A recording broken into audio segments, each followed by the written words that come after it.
Have you ever cried watching an anime? Felt a deep ache in your chest when a character died or made a hard decision? Have you ever caught yourself reflecting on your own life after a powerful episode?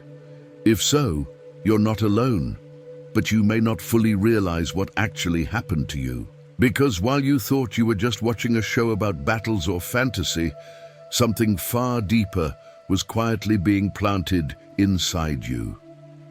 Picture this. A 13-year-old boy sits quietly in his room, eyes glued to the screen.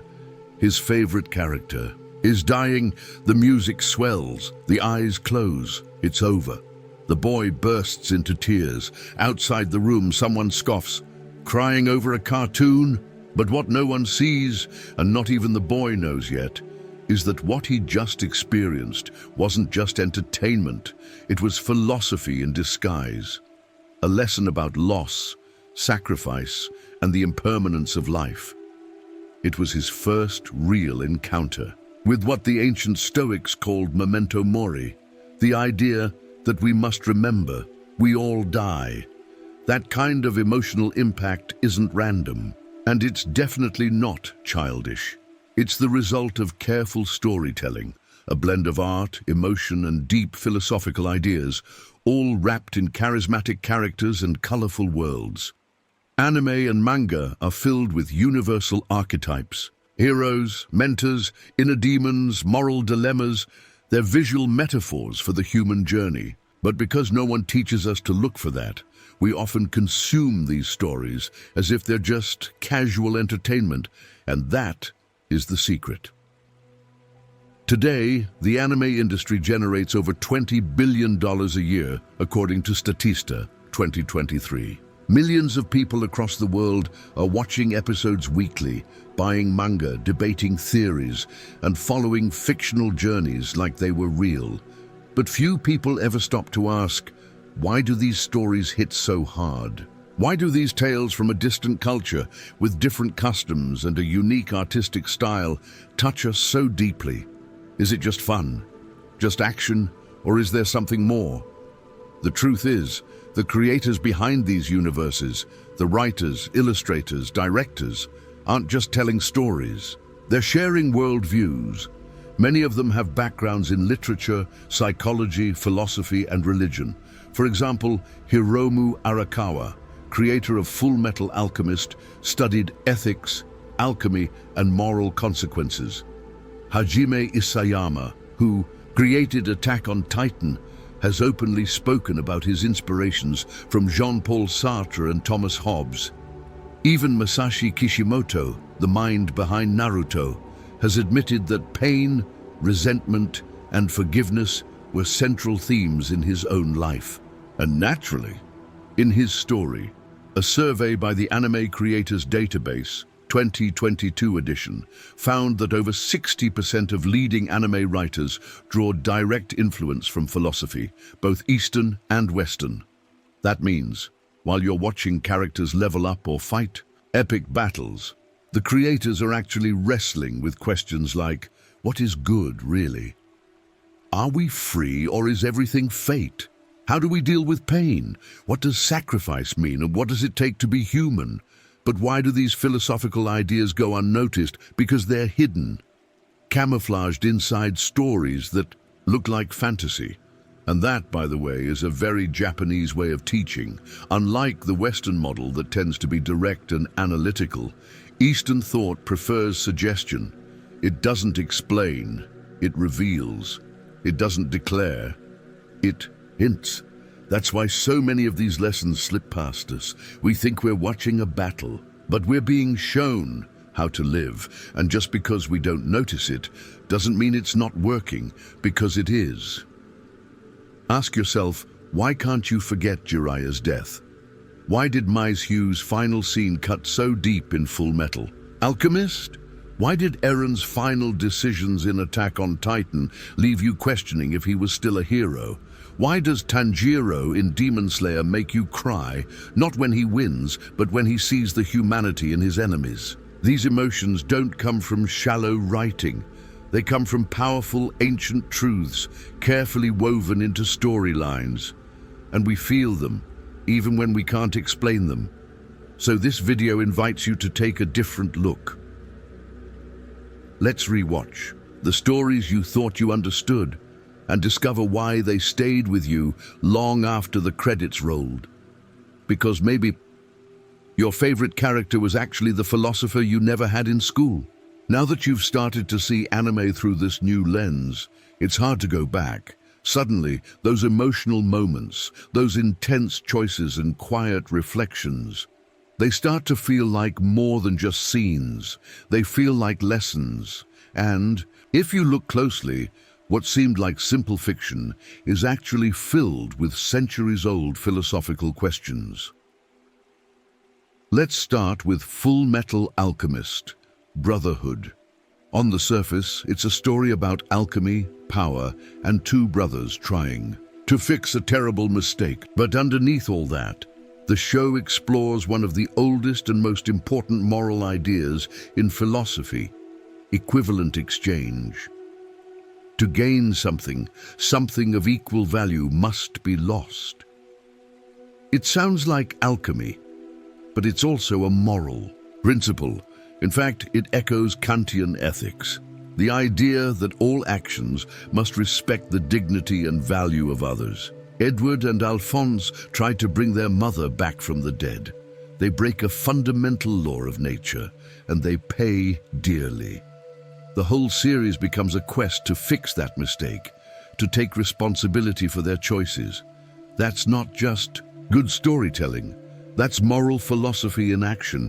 It makes you wonder, how far would you go for love? And if you cross a line, can it be undone? When you feel guilt alongside the characters, you're not just watching, you're processing your own moral compass through fiction. Now let's talk about Naruto. You probably already know the story, but have you ever seen it as a stoic journey? Naruto is the ultimate underdog. Orphaned, ignored, ridiculed. Life gives him nothing but rejection. Yet instead of giving in to anger, he chooses perseverance. As the ancient Stoic philosopher Epictetus once said, "We cannot control what happens to us, only how we respond." Naruto lives this. He turns pain into purpose. He doesn't deny his suffering, he uses it. And it's not just Naruto. Rock Lee is the embodiment of effort over talent. No natural gifts, no flashy powers, just relentless discipline and will. He proves again and again that you don't need to be chosen. You just need to show up and never quit. That's Stoicism, without the toga. Then there's Itachi Uchiha, possibly the most tragic philosopher in anime. He sacrifices everything, his honor, his family, his future, all to protect a fragile peace. He chooses to be hated, misunderstood, and alone. Why? Because he believes in something bigger than himself. That's the essence of moral tragedy, doing the right thing, even when no one sees it. Nietzsche would say, Itachi acts beyond good and evil, guided by an inner code the world can't understand. And that, right there, is ethical depth few stories dare to explore. But maybe no anime dives as deeply into existential philosophy as Attack on Titan. Forget the Titans for a moment. The real battle is within. Eren Yeager starts as a freedom-obsessed kid, but as the story unfolds, he realizes that freedom is messy, painful, and full of moral gray areas. The question becomes, what does freedom really mean? And what are you willing to do to get it? This is existentialism, plain and raw. Jean-Paul Sartre once said, "We are condemned to be free." That means there's no roadmap. We're responsible for every choice and their consequences. Eren is forced to decide between saving his people or destroying others. There are no heroes, no villains, just impossible choices. And we, the viewers, are dragged into it. We ask ourselves, if I were Eren, what would I do? That's what makes the show so haunting. It's not escapism, it's a mirror. If you think only dark, heavy anime explore philosophy, think again. Let's take Demon Slayer. At first glance, it's just a beautifully animated action series. But look at Tanjiro. He's not driven by revenge. He's driven by compassion. Even after losing his family, even when fighting monsters, he looks into the enemy's past. He wants to understand their pain. That's not just noble, that's deeply Buddhist. Buddhism teaches that suffering is universal, but it can be transformed. Tanjiro doesn't just kill demons, he mourns them, he prays for them, he cries for the humans they once were. And in doing that, he holds on to his own humanity. In a world of blood and rage, he chooses empathy. That's a radical choice, and it changes the way we, the viewers, think about what it means to be the good guy. Tanjiro teaches us that strength isn't about being unshakable. It's about staying soft in a hard world. And then there's One Piece. You might think of it as a wild pirate adventure, and in many ways it is. But Luffy, the Straw Hat Captain, is more than just fun and fearless. He's a walking, talking philosophy of freedom. He bows to no government, no crown, no law, only to his own code. But this isn't chaos, it's positive nihilism. The idea that if life has no fixed meaning, then we get to create it. Luffy knows the world is cruel and unfair, but instead of despairing, he builds his own path. He creates bonds, protects his crew, and defends his ideals. His freedom is never selfish, it's deeply loyal. And that kind of personal integrity, that radical responsibility, is a powerful life philosophy. Each of these characters, Edward, Naruto, Eren, Tanjiro, Luffy, they're not just fictional heroes. They're philosophical archetypes. They ask hard questions, they suffer, they fall, they choose, and through them we do too. Anime and manga at their best aren't escapism, they're training. They teach us about guilt, justice, freedom, sacrifice, and the human condition. They make us feel things we didn't know how to name. And once we feel them, we're changed. So maybe all those hours you spent watching weren't a waste. Maybe you were learning something important about yourself, even if no one ever told you. Have you ever wondered why some anime stories stay with you for years? Why certain characters feel more real than people you've actually met?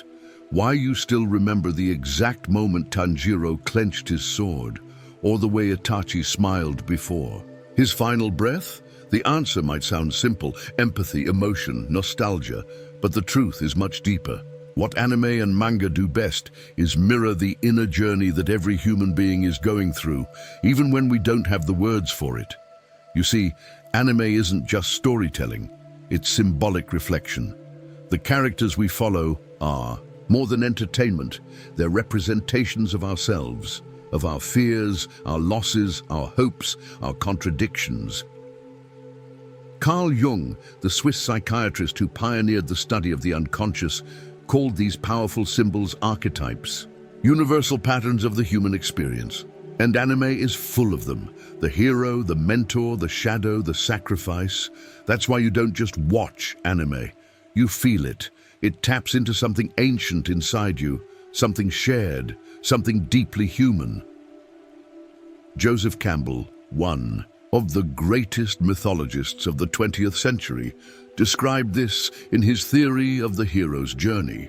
He studied hundreds of myths and legends from cultures across the world and discovered they all followed the same structure: the call to adventure, the descent into the unknown, the moment of despair, and the return, changed forever. That exact journey lives inside Naruto, and One Piece, and Attack on Titan. But more importantly, it lives inside you because whether you realize it or not, you are also on a journey. You've faced trials, you've lost things, you've made choices, you've fallen, you've gotten back up. And anime, in its own poetic, emotional, colorful way, helps you make sense of that. Let's talk about loss.